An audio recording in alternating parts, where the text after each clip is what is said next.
اللہم صلی وسلم علی نبی محمد صلی اللہ علیہ وآلہ وسلم وعن السائل فلا تنہر۔ رب کائنات نے اپنے قرآن کے اندر یہ اعلان فرمایا ہے کہ جب کوئی سائل تمہارے دروازے پر آ جائے تو اسے جھڑکو نہ، اسے کچھ نہ کہو۔ یہ مفہوم ہے اس آیات کا۔ وہ سائل اگر کوئی مسئلہ پوچھنے آیا ہے تو تب بھی اسے نہیں جھڑکنا، اگر وہ سائل کسی مال کا طلبگار ہے تو اسے تب بھی نہیں جھڑکنا۔ اس کے جب رب کے نام پر سوال کرے تو اس کے سوال کو پورا کرنا چاہیے۔ غریب یتیموں کا حق ہوتا ہے، سائلوں کا حق ہوتا ہے۔ ممکن ہے کہ آپ کی اس انداز سے، آپ کے اس مال سے کسی کا بلا ہو جائے، کسی کا گھر پھنس جائے، کوئی تکلیف میں ہو تو اس کی تکلیف رفع ہو جائے، کوئی مصیبت زدہ ہے تو اس کی مصیبت دور ہو جائے۔ جو رب کے رستوں میں دیتا ہے اللہ اس کو مصیبتوں سے بچاتا ہے، الجھنوں سے بچاتا ہے، تکلیفوں سے بچاتا ہے۔ یہ اللہ کی سنت ہے کہ جب کوئی بندہ صدقہ کرتا ہے اس کی ذات کے لیے، بلکہ حدیث نبی صلی اللہ علیہ وسلم کے اندر آتا ہے کہ صبح کے ٹائم دو فرشتے اترتے ہیں اور وہ دعا کرتے ہیں، یا اللہ جو تیرے رستے میں دیتا ہے، اللہ تیرے رستے میں دیتا ہے جو اس کے مال میں برکت فرما۔ حدیث کا مفہوم کر رہا ہوں۔ اور جو نہیں دیتا، جو رات کو روکتا ہے، اس کے مال کے لیے بربادی کی دعا کرتے ہیں۔ تو مال کو ہمیشہ رب کے رستے میں دینا چاہیے، یہی مال انسان کی آخرت میں کام آئے گا۔ اگر کوئی بندہ حقیقت میں کچھ ایسے ضرورت مند ہوتے ہیں کہ جو سفید پوش ہوتے ہیں، وہ سوال بھی نہیں کرتے لیکن لگتے ایسے ہی ہیں کہ یہ جو ہیں اپنے فقیر ہیں، ان کو ضرورت ہے۔ ایک آدمی ہے جو ضرورت مند ہے لیکن وہ کسی سے خیرات نہیں مانگ سکتا، اسی لیے کہتے ہیں اپنے ارد گرد دیکھنا چاہیے۔ اگر کوئی بندہ ایسا سفید پوش ہے تو اس کی امداد کرنی چاہیے، اور اگر ویسے کوئی سوال کرنے والا آ جائے تو اس کی بھی امداد کرنی چاہیے، تو وہ دیکھنا چاہیے۔ لیکن یہ ضرورت مند ایسا تھا کہ اس نے کسی کے ساتھ سوال بھی نہ کیا اور اپنے کام کے سلسلے میں روزانہ نکلتا ہے لیکن کام نہیں مل رہا ہے اس کو، کبھی اس کے گھر کبھی اس کے گھر وہ جاتا ہے، سوال کرتا ہے، کبھی دکان والے کو کہتا ہے مجھے کام دے دو، اور کبھی کسی جہاں مزدور ورکنگ کرتے ہیں وہاں جا کے کہتا ہے مجھے کام دے دو، میرے گھر کے جو حالات ہیں وہ اچھے نہیں ہیں۔ اب اس بیچارے کو کام نہ ملا، اس نے بڑی کوشش کی لیکن لوگوں نے اس کو چڑکی ماری، لوگوں نے اس کو دھکے دیے کہ بھاگ جاؤ یہاں سے، ہمارے پاس کوئی کام شام نہیں ہے۔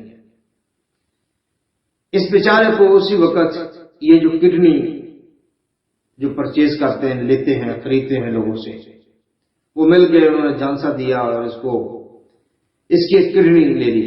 اس کے گھر میں 3 بچے تھے، 2 بیٹیاں اور 1 بیٹا۔ یہ دروازے کو لگا کے گیا تھا باہر سے، اور وہ کڈنی والے جو ہیں ان سے سودا ہوا۔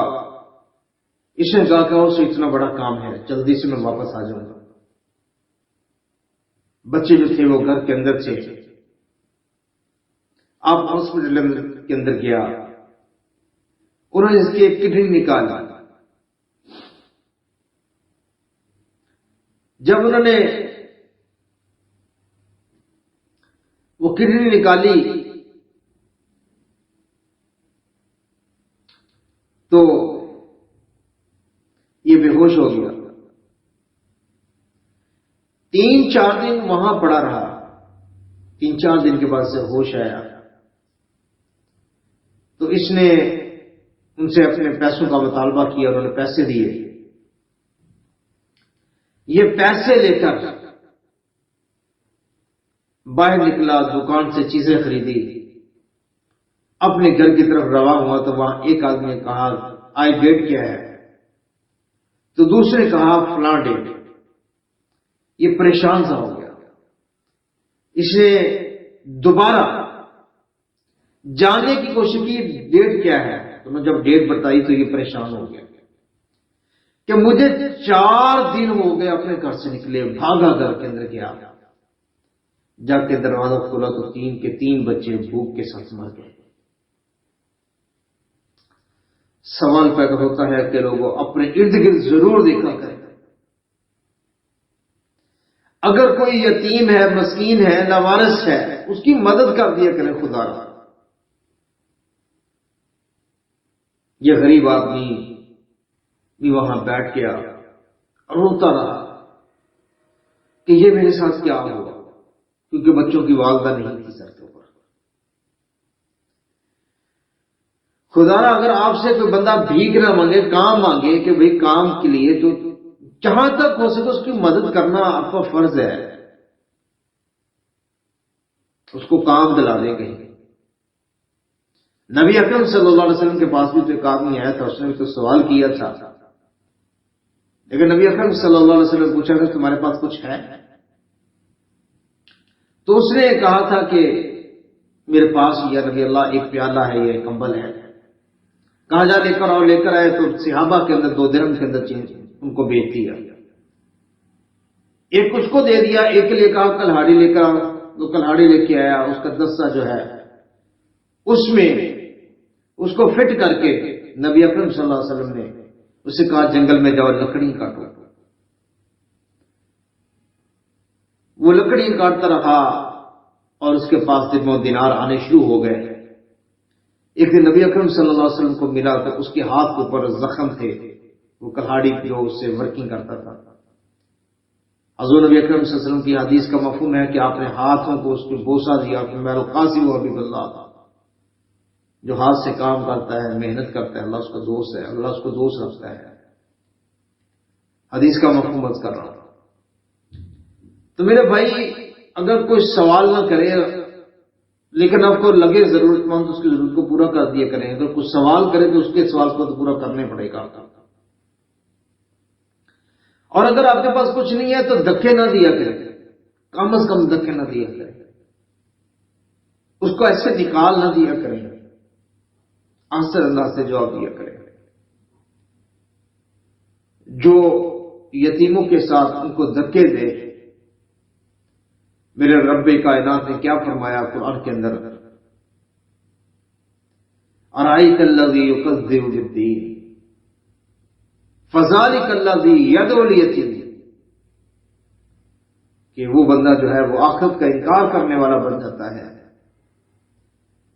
جو یتیموں کو دھکے دے دے، اس کے پاس کچھ نہیں رہتا، وہ تو بربادی میں چلا گیا۔ میں اللہ سے دعا کرتا ہوں اللہ ہمیں سمجھنے کی توفیق عطا فرمائے۔ ارأیت الذی یکذب بالدین فذلک الذی یدعو الیتیم ولا یحض علی طعام المسکین۔ ہائے ہائے، ہلاک ہو گیا وہ بندہ، بربادی ہے۔ کہ رب کائنات خود فرما رہے کہ آپ نے نہیں دیکھا اس آدمی کو جو آپ اس کو جھٹلانے والا ہے، جو یتیموں کو دھکے دیتا ہے اور مساکین کو کھانا نہیں کھلاتا، تو میرے بھائی غربت کیسے نہیں آئے گی، تنگی کیسے نہیں آئے گی؟ جب آپ ان لوگوں کا، ان کا حق ہے آپ کے مال کے اندر، تو خدا را جو سائل آپ کے ہوئے دروازے کے اوپر آ جائے، آپ کے در کے اوپر آ جائے، دروازے پر آ جائے، اس کو جھڑکی نہ مارے۔ اگر آپ کے پاس کچھ نہیں ہے تو آسن انداز سے جواب دے دیں، جو رب کے نام پہ مانگو اسے دے دیں، آپ جو ہو سکے دے دیں، اگر کچھ نہیں ہے تو پھر آسن انداز سے جواب دے دیں۔ اللہ سے دعا کرتا ہوں اللہ سمجھ عمل کی توفیق عطا فرمائے۔ وما علینا الا البلاغ۔